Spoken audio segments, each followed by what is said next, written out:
tuning in to the online broadcast network, AfterBuzz TV. Over 20 million weekly downloads in over 150 countries, and your number one source for after-show entertainment.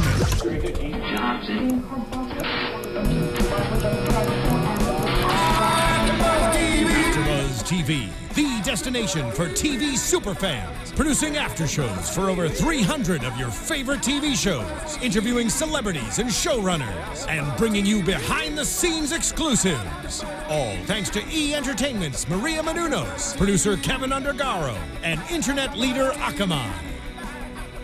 Now, let the buzz begin!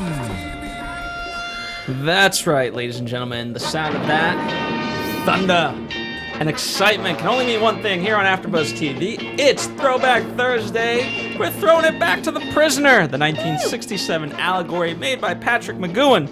We are back, ladies and gentlemen, with It's Your Funeral. We have Steph C. What's up, guys? We've missed you. Hope you missed us, too. And what is your social media? Oh, you guys, if you really do miss me, my social media preference is Instagram. But I don't know, I'd rather you tweet me because then I can actually communicate back with you. So you can do that at IAMSTEFZ. Come on, hit a girl up. There you go. And we have Meredith Placco returning. I'm back. Sorry I was gone last week, guys. But I'm here. And I am by social media. You can hit me up both on Twitter and Instagram at mplacco. So I kind of swing both ways. Some for photos, some for words, whatever you prefer. It's the language I speak. But you can't really send a person a picture, can you? I mean, I guess we'll debate that on another day. Yeah. Okay. Aw, he's like, we don't want to talk about social media. We got important things. I want to talk about we did talk about The Prisoner on our Shark Tank episode, I'm just saying. Really? We did. So check that out. If you can follow us here on AfterBuzz TV, we're available to you on various platforms. So, check us out there if you haven't been, if you've been kind of checking us out, but you prefer a different way. There's many different ways. And don't forget to tell a friend. That's the number one thing. That's how we spread the love of Prisoner and, of course, this after show. We will slightly be spoiler-filled at some times. We will try to avoid it as much as possible, but things slip, so we apologize in advance. Hopefully, the show's been out for a couple of years. Catch up. Get it together out 40 there, years later, we're bringing you spoilers. But Steph Z is new to the series, as most of you guys know, and so overall impressions on episode 11, It's Your Funeral.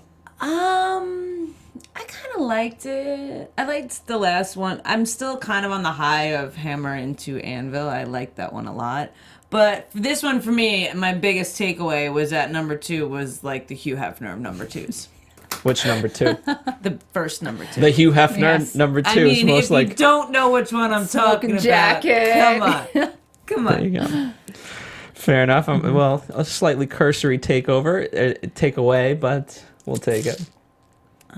Meredith? I think that's a compliment. I think that's a huge compliment. Yeah. I think we watched this one initially almost a month ago, and then there was some confusion. So, and it was so funny. I just have to say, because when we watched it, Steph had watched Hammer into Anvil, and she came in saying, "This episode's great," and I'm like, man, we are not on the same wavelength anymore. So I'm like, this was not one of my favorite episodes. But then realizing that you were talking about Hammer into Anvil, and we had watched It's Your Funeral, It's a solid episode, but it's not one of my favorites. But it plays an important part for number 6's development and how we actually get to see some of the overarching players. Yeah. It's just not as exciting. Yeah, it's just not an exciting episode. Yeah. It comes down to, obviously there was 6 original kind of episodes. This does not fall under that category. And so, the last couple of episodes that we've been talking about, many people refer to as kind of cursory. It is what it is. It's fun, but it's not necessarily all that thought-provoking as opposed to the other ones. And I would put this one into that category. The biggest takeaway I think we're learning in the past few episodes is how number 6 is integrating within the village and how, the village needs him as much as he needs the village, but they're both unwavering in terms of fully committing. And I would say that's true of this one. Mm-hmm. Yeah. Definitely. So, that kind of plays into my whole inner prisoner theory. And recap that real fast. What is that theory? Well, it doesn't hold true on every episode, but like every theory, there's some holes. I feel like some of the episodes allude to the concept that he is his own prisoner. That he is a prisoner of himself. Yes, that he's a prisoner of himself and his internal judgment, his internal choices, or this is all how he gets to doing that and breaking free from that. And his resignation is maybe from the facade that he's living, and he's going in to internally think about who he really is in order to figure out where he wants to be in life. So it's like a vacation. Well, I mean, when we see the daily activities today, it looks like a vacation to me. Sign me up. Sign me up to a place where all my food's taken care of. I water ski, I hang out, I do all this stuff every day. I'll happily go there for a little while. It's a little Club Med. You have to be honest. It's so Club Med. So speaking of that, yes, Phil. no, well, we all know we love the overview of things. Michael, the writer, Michael Cramoy, was well versed in adventure shows for radio and TV, and he was given a brief story about an assassination, and to use a lot of stock footage. Oh. And so him going through the routine and kind of that very computer-esque voice of, the prisoner, he's doing this and he's doing that. So we have a couple of pictures, by the way, if we want to take a quick look at them. For those of you listening, there's a link provided in the show notes for you to download all these pictures so you can kind of see. But he's sparring, he's buying a newspaper, he's getting things made, so all that kind of stuff. But I found it very funny. There's a few discrepancies between what he's actually doing and what's ultimately reported, which we'll kind of gloss over. Right. It is what it is. Well, I think that, seeing this where it says, like, he uses, tracks and clips from other episodes, I feel like at this point in the series, that's kind of like the norm. Yeah. It's like they were trying to figure out a way to either cut budget, cut production time. Yeah, so the short time they filmed everything, they kind of have to rely on a lot of previous used or unused footage that they shot. Which I wonder if they thought about that while they were shooting it. I wonder if they were figured it out and were like, okay, we need to get a couple really good helicopter shots and we can use it 5 times. Yeah. We need, this shot 6 times. Okay, let's take 2 angles, same shot done. Yeah. I wonder if they did that. I'm actually, I know it's a little bit random, but with all your books that you have, do they ever talk about some the production aspects, like how many cameras were used? To that extent. Yeah, because I'm really curious if they shot all this on a single camera, if there were two different cameras used. But it's really, it does. I will definitely say the show suffers and benefits from the shortened production time. It causes them to be very creative in ways that I don't think we see a lot of modern filmmakers having to do that. Yeah, I mean, it was shot on film, so It's obviously. Love it. Yeah. A lot of stuff, that takes up time between. If you really look at it, changing stock and all that, it's just kind of a pain that we've gotten rid of. Obviously, there's the enthusiasts who still love film and love the texture and all that. But they I will give them credit. They were testing out in terms of production. We've talked about it to a lesser extent, but they are employing techniques that they're kind of revolutionizing things. Yeah. And in terms of recycling, how many reality shows recycle the same opening thing? Yeah, absolutely. That's true. Yeah. So I feel like 40 years later, I want to have someone a filmmaker do a definitive production history of The Prisoner and what it brought into modern television making, because I think it's fascinating. Yeah, absolutely. That's the side that we there's so much story that we never get to that part of it because we can't even dig through it. That's what the numbers are, scene numbers or something. Yeah. Hey, what are we gonna call this? Well, it's scene 47. So 47. Yeah. Never know, Keeps man. you from having to use the slate. There you go. But let's backtrack a little bit. There you go. Let's start with Annette Andre. She's the watchmaker's daughter. She shows up, and it's like the girl who cries wolf.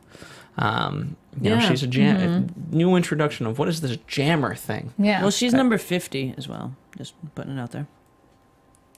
And that is significant. Well, because she's in the middle. Of 100? Yeah, so she's, kind of playing both sides. Okay. I like that. Yeah, that's a good one. I like that. What about the concept of this jammer? I mean, we haven't seen it before. It seems like the village, if there was anyone that would sort of rise up with whatever, an assassination attempt, an escape attempt, they seem like they've been dealt with pretty swiftly. Thank you. Through brainwashing Yeah. and other stuff. So it doesn't seem like it would have been a problem to have these types of people, but apparently they exist. Well, I feel like for me it was slightly unbelievable and not like, oh my God, that was amazing, but like I almost didn't believe it because of the fact that I don't feel like they would get so far. It seems in the past that once somebody gets off this straight and narrow thinking process that they've handled it, so to speak. So for me, the fact that they were saying this happens, over and over again with these jammers, I was a little bit like, how do they not, they see that they're recording everything all the time. How are they not become aware of this? Like, how are they not aware of what could or could not be happening and squash it so that this doesn't exist? So then people begin to see and use someone as an example that if you kind of go down this path, you're going to be brain fried or whatever they do. I didn't trust it. I thought it was more misinformation being thrown at number 6. Like, okay, we haven't heard of these. We haven't seen them. And again, it's a little too unbelievable in this world. So it's either, my initial thought with the jammers was this is, and as number 6 was skeptical at first, that or... They've heard it. Yeah. Well, that or the other really the good. other thought that was really good was that maybe the village allows these rebels to exist because they're a controlled factor that they know and that they can keep tabs on them. So It certainly plays into kind of a matrixy world where the humans were. Please go see the Matrix if you haven't seen it. only the first one. But to make sense of what I'm talking about, you must see all 3. But they had a controlled population, and the anomaly was people who rejected this idea of the Matrix, and it was a growing population, but it was kept under control. Then eventually they would just be eliminated. Yeah. Right. And that made more sense to me in terms of what the jammers were to the village. Yeah. And even with the Matrix, sorry about the pills. Right? Is that the right one? the blue and the red. It's like pill. if you don't take the correct path. The red pill is the path. Yeah. The blue pill is forget. Right. Forget me now. Yeah, interesting. You're wearing blue. Just saying. Superhero blue. It's me. So DC. I see a war happening. It's internal jokes here at AfterBuzz TV. That's okay. Okay. I know my universe sucks sometimes. At least you admit I know it. my cinematic universe isn't as good as yours. But your television universe is. So you got the Flash. And Superman. Speaking to the Sorry, guys. all good. Speaking to the Matrix side of it, right, and the control aspect of it, the fact of that there's an assassin and there's consequence from this, where everyone's going to be quote unquote purged or whatever term you want to give it. It ties into that very much. So I kind of wanted to see that. I kind of wanted to see a Hitler / Stalin type of faction. I kind of wanted to see what would happen, and I'm not like trying to be dark or anything like that. I kind of wanted to see what would happen if a number 2 would have been assassinated and how it would have affected the villages, because number 6 character would have stayed and how he would have then fit into what was happening. I feel like it could have been interesting. I mean, it certainly would have expanded it, right? So right now he was kind of successful in that way, but imagine if number 6 wasn't successful and now he has to kind of rise out of that unsuccessfulness and figure out a way to get back at the village or keep things, whatever. Yeah. Or maybe he would become in charge of the village. Yeah. That'd be interesting. That's actually like ultimately what I always wanted. But he's been in charge of the village. No one listens. That's true. So, But you know what we mean. Like, and then that's like he would have just been forced into a role that he was resisting for so long. That would be interesting. But the biggest thing of it is, how do you galvanize people that are we've seen symbolically as rats in this show, right? Or they're followers. We haven't seen sheep, but they're sheep. yeah. We've heard the reference, right? In the costume one, Betty Bo Peep and her little sheep. Yeah. So it's that whole thing, and in terms of the village, an assassination in this certainly would galvanize move things towards whatever it is that they want. Right. Yeah. All right. What did you guys think of the plot overall? Because you have the watchmaker, you have Hugh Hefner number 2, who's kind of going behind the back of the real number 2. Just in terms of the setup, what did you guys like? What did you guys dislike? What meaning could you take? I liked that at some point. I liked that I was questioning it a lot. That's what this episode, and not like questioning. I was like, "What is he? Okay, he's on the bad side. Who? Okay, Who's he? So, no, just like in general, I was like going back and forth with a few characters, like, is he in the know? Okay, he seems like he's in the know. Maybe he's not in the know. Okay, he's in the know. You know what I mean? Like there was a back and forth with the watchmaker, with the daughter, with the first number 2. There was a lot of what's really people's intentions, what's happening here, which made it a little bit less boring because it wasn't as exciting as the others. But I was curious, am I following this correctly? Am I on the right side here? Yeah, that's a fair question. Yeah. I mean, overall, I felt that there were some plot wise, like it's tough. It's tough because my brain hasn't been working. So trying to formulate words. I think like at the end, overall, what I was curious about was how they were going to resolve the issue with number 2. And I know I don't want to jump to the end of it, right? But like what actually was going to happen. And then also the one guy that he ends up, that number 6 ends up fighting with to keep the assassination from happening. Number 100. Yeah, number 100. Which is a full number. Yeah, I thought he was a really, I hated him. There's very few characters in the show that I have like a distinct and strong dislike for, but I did not like number 100 at all. Really? Yeah, there was 100? Yeah, something about him and his like characterization and how he was. I didn't trust him. I didn't like him, and I've never had such a strong like with these characters on this show. I haven't felt so fiercely so negative. there's a picture of why don't we pull up the picture of Hugh Hefner number 2 and number 100, who's like kind of behind him, and they're watching and they're talking. Yeah, that's the one. Yeah. So there's the photo. He's so silly. I love numbers 2. He's just so. I know. Oh. He was comical because he's so aloof, and he doesn't seem bogged down by the responsibilities of being a number 2. Yeah. He's just it's almost like he's playing Roller Coaster Tycoon or like the war games. He's just in control of everything, and it's just the game to him. He reminds me. Oh, sorry. Go ahead. I was gonna say he just reminds me of a rich playboy playing at being a badass, which is Hugh Hefner.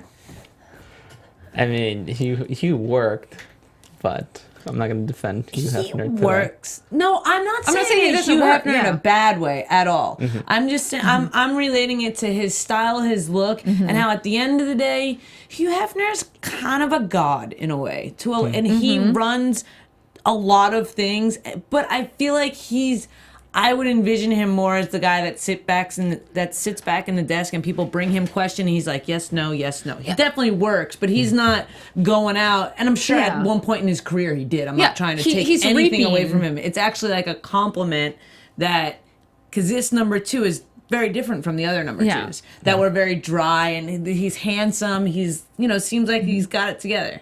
Yeah, I feel like Hugh Hefner and this number 2 are reaping the rewards of their success. They're at that point where they can literally just kick back with their feet on the desk and be like, come on. But what successes are that? You know what I mean? Like, that's the question I asked myself of like, what? First off, you haven't even done anything yet. You were in the position, you were sitting in while number 2 was whatever, on a business trip, for lack of a better term. Right. Then you fooled number 6 into this. And for the most part, But to him, that's winning. Yeah. Yeah, I guess. I mean, he's to me, very short-sighted because his number 1 task is to kind of enact this assassination. Beyond that, I don't think he has a clue as to what needs to happen after this. Right. Maybe he's gonna be with his glasses, sip his little tea as like there's murder happening in the streets. I don't know. Right. Well, it's more like invincible, is I think what he feels. Well, Well, it's a false sense because he's still number 2, not number 1. And he's not even real number 2. Yeah. I am number 1. Perhaps we'll number find 6. We get another reference to abstract art. I think they just like inserting this thing. It's fine. It makes me happy. Like Patrick McGoohan's concept of an idea of abstract art mirrors my own. So anytime we get to kind of call it into question, Right. Yeah. Absolutely. And but by the way, it's both. You know, one of the reasons I brought up it's both as a way of fitting in, but also being outside, right? Yeah. And that's what I still like. I love about number 6, and you know, and I'm so frustrated every single week, and especially more and more as I watch it, because as much as we search for these answers, no answers come, right? And I that's why I love the title sequence of like, if you want information, you won't get it. But I actually love that. Because at the end of the day, however it really resonates with you and your life experience is going to be your answer. And I feel like that's a huge thing of what he's going on in his internal battle. And I think more so, though, it's a statement of stop looking to other people for meaning, you know, and, you know, no disrespect to a god or whatever, but by looking at other deities or other people, and by the way, it could be money, it could be people, it could be whatever. By looking at these things as a fix to your life, you will forever be a prisoner. Mm-hmm. Exactly. It's true. Which is his battle. But how does he win? How does he win? Well, exactly by, like, literally what you just said, by realizing that these things that we all are a prisoner of, whether it's because we believe what the media tells us success is, or we think we have to have love in a certain way, or we think we have to have money in a certain way. Once you realize that what you have is your freedom, and I don't mean like freedom like we the people. I mean like once you're happy with who you are and what you have, that will set you free from this prison of life. Here's the thing. That assumes for the prisoner, right? He's always been defining sides, right? What you're talking about, there is no side. It's just you as an entity, regardless of anyone else. But he has always defined it's either you're on my side or you're not. You're this, you're that. Right. And so it's a dichotomy of things. I think what you're talking about is wholeness, and I don't know how you achieve that. I mean, lots of work, I think, is how people achieve that. By the way, Mad Men is a great example of kind of... What? Why Nothing. I'm looking at both of you to see who's going to respond next. I was just going to bring up Mad Men because it's a perfect marriage of like the corporate world and like the piece of which you speak. And if you've seen the finale, I'm not going to give it away, but it's quite something. I have not. But I feel like when it comes to the sides in number 6, he's just trying to say, are you on, like, there is a defining side. And, you know, like, I know my theory is a little bit out there. I get it, whatever. But, like, there is a defining side of, are you with me or are you against me in my path? I don't think it's so literal as it's, you know, side A or side B for him. It's almost like, are you helping me on this journey or are you holding me back and feeding me crap? But it's also you adopt various ways of, you know, a Buddhist or a Taoist way of like, you know, fight fire with fire, right? Well, to a Taoist, it's like, okay, no, you fight fire with water. In that way. And so you have to kind of figure out your mentality of dealing with opposition in this way. Today, you know, certainly the village has always shown that they're pro-violence, and not afraid of that. I mean, I wanted to kind of talk about sort of assassinations in general, right? So I had listed Martin Luther King, Kennedy, Lincoln, and the Archduke Ferdinand. Weird, all out of the box thinkers. I said weird, all out of the box thinkers. You mean the people I had listed? Yeah, I mean, like, it's weird. I don't know much about Archduke Ferdinand, to be fair, except a lot of people equate him to having started World War One. Well, or being the cause of, Yeah, I don't know much about him either, but like, if you think about, you know, the message that Martin Luther King had, the message that John F. Kennedy had, how they were not this mold of, you know, politician, quote unquote. You know, they were out of the box thinkers. I really when you look at all of our history in government and presidents and stuff like that, like I really feel like these guys, you know, are different and they stood for something and they weren't going to follow, weren't going to be a prisoner to this. And then what happens? They get assassinated. So I have two questions for you guys. One is kind of more naive, but give an honest answer if you can. What defines an assassination versus just a murder? And secondly, if I like this idea from you, Steph, but one of in terms of the number two that is supposed to be assassinated, what good did he do, or what did he do to deserve that to get assassinated? I'm not saying that he necessarily did that. I'm saying that that's a commonality within these ones that we've listed. No, it's a fair enough point, but like, I don't know that why does he should be associated with that. Maybe he should. I don't know what he's. I don't know. I mean, it's just a symbol in theory, right? And I think the difference between an assassination and a murder, is a cause behind it. Yeah, a cause or a figurehead. Yeah, I feel like it's a plotted Yeah. thing against a public figure. I guess is the. You know. But I don't know. I think it's almost a political statement because it's like if. I mean, it's like I don't want to use anyone as an example. God forbid something was to happen. But if like someone that's, you know, a celebrity was to get killed, I think we would associate it as a murder, not an assassination. Yeah, I think it has to do with political. I think there's a political. And you guys out there, if you guys know, let us know because I don't know exactly the, you know, literal definition of both, but I mean I could look it up. Yeah, I feel it's definitely has weight to someone who has a cause behind them because I mean Martin Luther King, while not an elected official, was obviously a figurehead in a political movement. I mean, you know, it was obviously a social movement, but it went further than that, and that was definitely an assassination versus a murder. You know, and yet it's interesting. And I guess it has to be, I think it's not even so much who the person is. I think if the motive of whomever is doing the assassinating, if that is politically motivated. Because I've seen instances in outside of the U.S. conflicts where people have been assassinated, but it was, even if the person themselves wasn't like a figurehead in politics, the murder behind that was, the motivation, behind that was, coming from a political reason. So I think it actually comes more from the act itself, not so much who is being killed. Got it. I actually just looked it up. Yes. And it says, where is it? Assassination is the murder of a prominent person or political figure by a surprise attack. So it comes from, okay. I mean, that's like, no, that one makes sense. probably of many definitions, but just... that makes sense because you know, in most things that we think of assassination, they were public figures in a public setting. Yeah, it's a political type of figure. Yeah. I mean, but not a public figure. It's not like, you know, if some star athlete, you know, some professional athlete was to get murdered, like killed, that would classify it in murder. It's a political...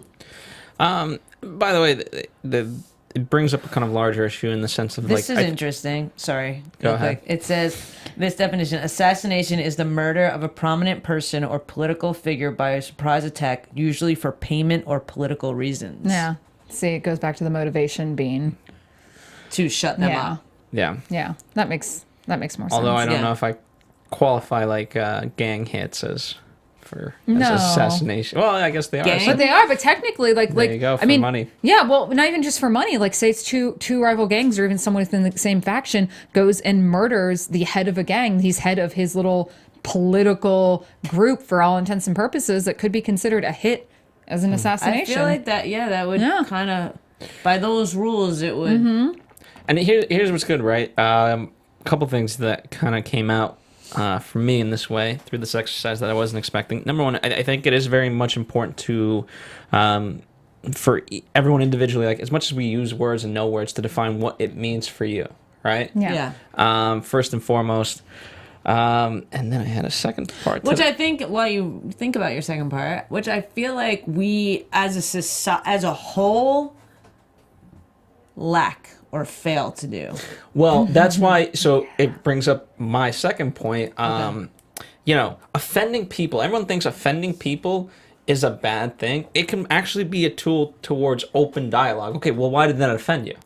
Let's have an honest dialogue, because we've never talked. There's certain things that we've never talked about that we may not be able to talk about until you get offended. Yeah. Until there's opposition. That pulls up something I wish we could get into on this regarding something on another show. No, just this past week's Game of Thrones and an incident that happened to a character that has the internet polarized, and it's. Oh, I see. Yeah, people are like boycotting Game of Thrones. But what you said was actually an argument I said to several people, is that if you're so offended by something, is it your job to censor it and make it not happen, or should you look at what about it offends you? Yeah.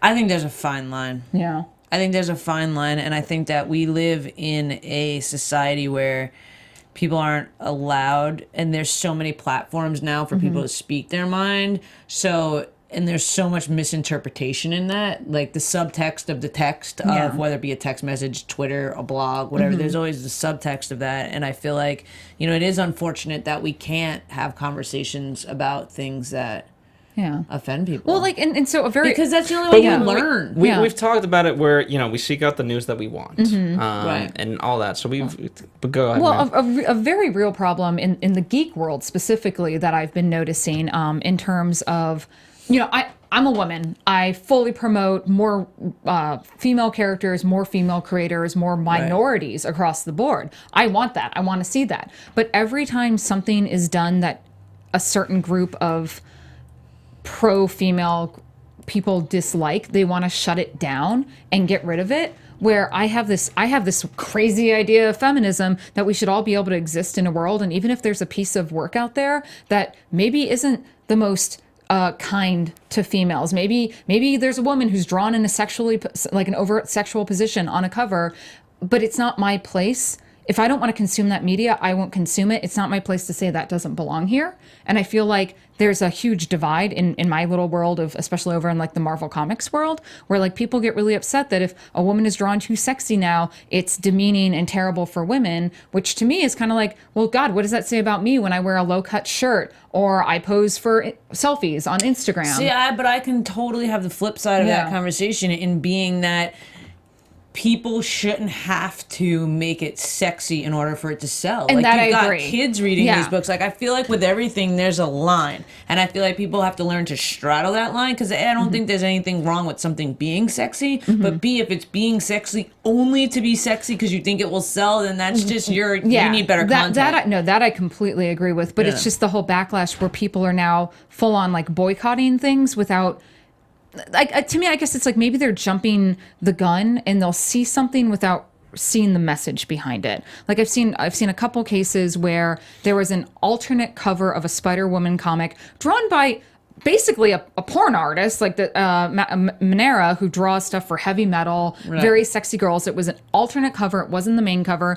It got pulled because people were really offended by it. But at the same time, this wasn't the mainstream cover. This was a collector's cover for people. And that should have been allowed because it's art. To me, it's art. I get what you're saying. It's art too. But like, I also feel like there's such a thing happening that like we, especially in Hollywood, we create this sexy image. And this is like, this is such a tangent, but it relates. My first job when I moved out here, I was retouching for Vogue and Cosmo.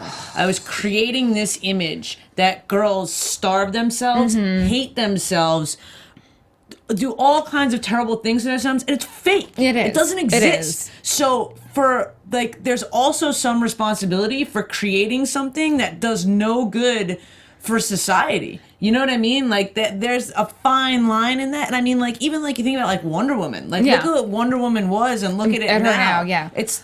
I adore your argument, and I wish everyone who was a detractor of these things came from your side, because you just made the most compelling argument that hundreds of people on my like feeds have not managed to sum it up in such a way that you're like, to me right there, that's the perfect reason. And I wish more people in the subculture would understand that, versus where a lot of it's like, it offends me personally, so I don't want it.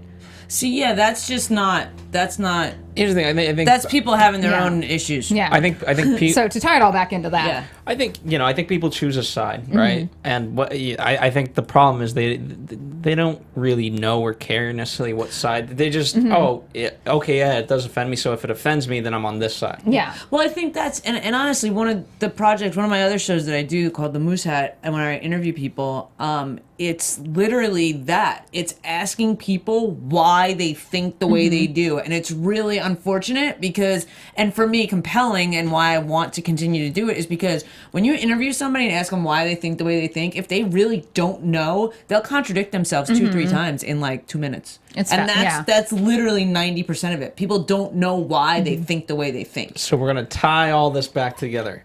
The watchmaker and prisoner have a dialogue, right? And the watchmaker has his kind of stance on it. Let's talk about that scene and how it applies to this. You go first. No, Like I've been talking. Yeah, Go, Phil. Go, Me? Phil. Yeah.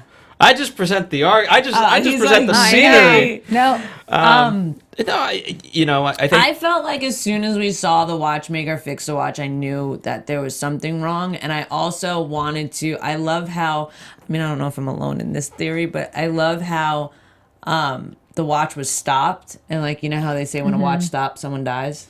You guys, so Yeah, I was like, that's the whole assassination, Yeah. everything. I was like, oh, that was really interesting that his watch stopped. Like, that's going to be the thing. So I liked it. And I liked that. I feel like he knew the whole time what was happening with the watch. Yeah. Number 6, I'm talking about. He knew. Yeah. got it. I bring it up because obviously the watchmaker kind of had his own perspective of why he needed to do this. Obviously, him and the daughter kind of argued back and forth as well, and so it's interesting to know people's motives when they think they know something, and even if they maybe do, that they're willing to go through with something or not. Well, and that's just kind of the interesting thing about causes in general. Like the people who are the best soldiers are the ones that believe in the cause the most, and the watchmaker, for whatever reason, he chose to believe that this was the path he needed to go on, and despite the consequences it would have for himself if he did it or didn't go through with it. So I think that's he formed his opinions based on what worked for him. And sometimes you have to do that. Sometimes you have to lie to yourself to and fully believe that to get through with what you're going to do. Right. It's true. And speaking of meaning too, so we get another sort of ceremony. So I call it Assassination Day, but it's supposed to be like Coronation Day, right? Assassination Day, I love it. Yeah. That'd be the worst day in the history. Yeah, that was terrible. But it's Assassination Day here in the village, and just the whole presentation of everything, right? That we can't give something that doesn't have meaning until we give it meaning, and so by putting all this like hoopla together, it now has meaning and purpose. And so if number 2 was to die, it'd be that much more significant versus like, oh, it just he just got taken out somewhere in the middle of the night. There's the photos of the new Hefner number 2, and then we have a photo of the kind of the ceremony there. Look at the young verse. Again, the scarves. The only one scarf ever was the woman. Her scarf was the other way. Probably just nothing. Probably just or maybe like, that's just how maybe it was like a substitute wardrobe person that day. Or like how men's dress shirts or jackets button on one left side, to right, yeah, whatever. Women reverse their scarves, yeah. But her button was on the other side too. Oh. This is weird. There you go. She's different, right? She's the opposite of the men. Yeah, not true. But other women, unless you're in power, maybe you get to be different from the men. Maybe you get to be different. Period. The other women that you see, like number 50, like they all have the button on the same side. There you go. As their leader. What did you guys feel for the actual number 2, knowing that he has this information that he's about to be assassinated? I actually felt for the guy. I actually, for a moment, I was like, oh man, I hope this doesn't happen. But and then to watch how number 6 had to save his enemy, basically. I don't know. I thought that was like the last like 2.5 minutes was probably the most compelling part of the episode. Yeah, it reminded me. It's you've devoted servitude towards this position. much like number 6. And now the people that you thought you were working for, they're turning against you. Much to, I mean, you could look at it, if the theory still holds that the village is in fact number 6's old faction, then it's like, what? Are you serious? Like, I gave my life to you guys, and then I resigned. Like, that's it. I'm out. Yeah, I mean, it parallels number 6's story to a T. Right. Yeah. So I found that really interesting, and I did, like you, I did feel the guy because, again, he's like, what? I did what I was asked to do. I want out. I'm resigning. I'm old. So, the question. So, a couple things that you might not know. In the original script, it has number 100 go on stage to make a confession, except Rover kills him, but it was too graphic, and so it was taken out. I love that. I wish that would have been in. That's too graphic for the 60s. Yeah. But we've seen Rover. We've seen people die. Yeah. And we've seen Rover. I mean, this is a scene we got to figure out how to I get want our to be like, hands on this. did Rover explode him? Like, That would be amazing. yeah. I don't know. I've never I want to seen know. pictures. I want to know. Yeah. But that happened, and my question is, does the old number 2, not the Hugh Hefner number 2, does he really get to escape? No. No They're one's just gonna bring him escaping. back, or something. Yeah, no one escapes. So I mean, is it one of those things like, yay, we're applauding for number 6. He's happy that number 2's getting to leave. We're just applauding because we think we're supposed to. I think, but it reminds me of, I forget what movie or whatever it is, but it's like, okay, now you're free, and speaking of graphic stuff, there's like, let's say, animals running across the street because they're free, and boom, a truck comes and kills them all, and you're like, oh, shoot. Well, that wasn't good. But that's what it, again, I had to go there to illustrate the point, but it feels like number 2, like we're setting him up for this horrible thing of like, yes, you're free, except you're not. You're going to get hit by a truck. I'm kind of shocked they didn't shoot the helicopter out of the sky. Well, I think they knew that he was coming right back in one way, shape, or form. Oh. Sorry. Phil with the brutal, he does this every week now, and I'm like, Are you offended? I'm not offended. I'm just morbidly depressed now. Well, that's your Throwback Thursday pick-me-up Yeah. for the week. Animals getting hit by trucks. I mean, I can't talk about the show and not bring it to no, you make deeper meaning. It's true. No, the point you make is a valid point. Yeah. It's like you're finally like, oh, yeah. And then you're like, as soon as you relax, you're really smacked in the face with it. Yeah. I mean, it's kind of to a degree. There's extent of it, like, the kid who always wants, I want to be free. I want I don't want your responsibility. I want this and this. And then, like, you're left in the desert and it's like, oh, shoot, I got to eat. Yeah. Right. Yeah. Which, again, is people acting without thinking. There you go. There it is. With a little bow. But then here's the thing: to get, I don't know, then you have people like Christopher McCandless who thought he was thinking and thought, transcendentalism, and I'm going to survive in the woods. And for those of you who don't know his story, he went into the Alaskan wilderness, and then lo and behold, he changed his mind, but it was too late, and it ended in his death. Did he get eaten by a bear? Should have thought about it. Can't be, dude. You can't be a dreamer. You got to be a planner. He had it planned out. He was going to survive in the wilderness. That's not a plan. Yeah. That's not a plan. That's an idea. Or an idea. That's hope. I think hope is more. It's very precious hope. Well, I 100% agree. That's why there's so many people that, to me, like, anyone can come up with a great idea, but it's all in the execution. Like, can you now take that idea and work it day in, day out, have the discipline for maybe a year, maybe 5, like a 10-year development of this idea to get it to where it needs to be. Right. Yeah. Most people don't have that discipline. Nope. So congratulations on your great idea that it didn't amount to shit. Yep. And there's your explicit for the week. Yes. Okay. Anything else you guys want to touch upon before we kind of wrap this up? I feel like we've covered a lot and then some. Yeah. No, I feel pretty happy. Yeah. I'm excited for next week. All right. I forget. So next week we're going to do a change of mind. I totally forget what a change of mind is even about. But I'm excited to talk about it. Yeah. Obviously, I will rewatch it, so I will know what I'm talking about. I'm just excited because now we're all back on the same page again. Yeah, I I'm know. excited The about band's that. back together. Yeah. That's right. We had a couple of rough weeks. No. People were in New York. People were sick. People were at Stagecoach. Life happened, man. It does. Life happened. It's the summer or Yeah. pre-summer. Yes. But you know, we were on our hiatus. Yeah. We were on our summer hiatus. We're back. Yeah. we're back. By the way, What number is this that we're on? 11. So we got 6 more Oh weeks. my gosh. That's right. Whoa. That's almost rounding. That's going to get us midway through the summer. Yeah. Yeah. There you go. All right. Thank you guys so much for joining us. By the way, we do this out of love for you guys. We do it for free to you guys. We do not want to charge you for this. In return, all I ask, number one, can you please tell a friend? All I asked, these 10 things. Yeah. But here's the thing, right? yeah. It's not selfish because by telling people about this podcast, you're telling them about The Prisoner. Yeah. First and foremost. Bring people to the show. I mean, the fact that, like, you can watch it brand new and enjoy it. We can watch it, and re-enjoy it. It's a show that stands the test of time. That's right. And everyone number should two, watch it. I'm asking you to comment because, yes, it helps me, but guess what? It gets your voice out there about the show. So And I I'm like not talking to selfish, people. Steph Z. All right, fine. Doing it for them. You are. We are. Doing it for you.